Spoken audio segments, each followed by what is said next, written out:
Healthy খাবার যে কতটা টেস্টি হয় সেই রেসিপি তোমাদের সঙ্গে আজকে আমি শেয়ার করছি।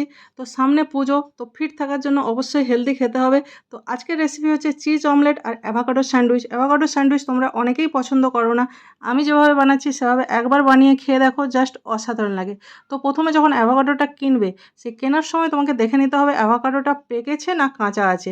জাস্ট প্রেস করে দেখবে যে ওটা পাকলে একটু যেমন হাত টিপে যায় সেইভাবে। যদি না পেকে থাকে তাহলে বাড়িতে 2 দিন রেখে দেবে, তারপর অ্যাভোকাডো ইউজ করবে। তো যেভাবে আমি কাটছি সেইভাবে কেটে নেবে। কাটার পর বীজটা ফেলে দিয়ে যে ভেতরে যে পাল্পটা আছে সেটা হচ্ছে একটা কাঁটা চামচের পেছন দিয়ে ম্যাশ করলে ম্যাশ হয়ে যাবে। এর মধ্যে লবণ, কাঁচা পেঁয়াজ, টমেটো, ধনেপাতা, কাঁচা লঙ্কা, তার সঙ্গে লেবুর রস, সমস্ত কিছু উপকরণ দিয়ে ভালোভাবে মেখে নেবে। এবার মাখানোর পরে একটা ব্রেডের স্লাইস নেবে। স্লাইস নিয়ে যে অ্যাভোকাডোর যে মিক্সচারটা বানিয়েছি সেই মিক্সচারটা এর ওপরে দিয়ে দিতে হবে। তারপর এখানে দিচ্ছি কিন্তু একটা চিজ স্লাইস, কারণ টেস্টি করতে হবে।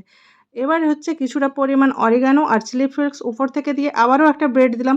আমি এখানে 3টে স্লাইস ব্রেডের ওপরে করেছি, তোমরা চাইলে 2টোর ওপরেও করতে পারো। এবার যেভাবে প্রসেসিংটা দেখিয়েছি একইভাবে করে নিয়ে ওপর থেকে একটু বাটার লাগিয়ে দিলাম।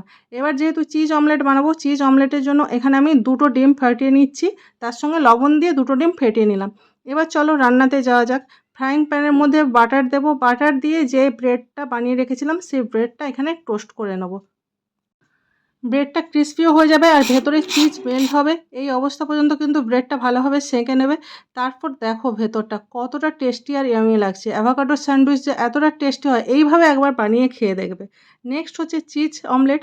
চিজ অমলেট করার জন্য আবার বাটার দিবে। বাটারের মধ্যে ডিমটা স্প্রেড করে দিয়ে ওপর থেকে চিজ, অরিগানো, চিলি ফ্লেক্স দিয়ে ডিমটাকে ফোল্ড করে নেবে। জাস্ট অসাধারণ লাগে এই কম্বিনেশনটা, বাড়িতে একবার ট্রাই করে দেখো। হয়ে গেছে একদম খাওয়ার রেডি। ইভিনিং স্ন্যাক্স হোক কিংবা মর্নিং, ফাটাফাটি লাগবে। কেমন লাগলো রেসিপি অবশ্যই কমেন্টে জানিও।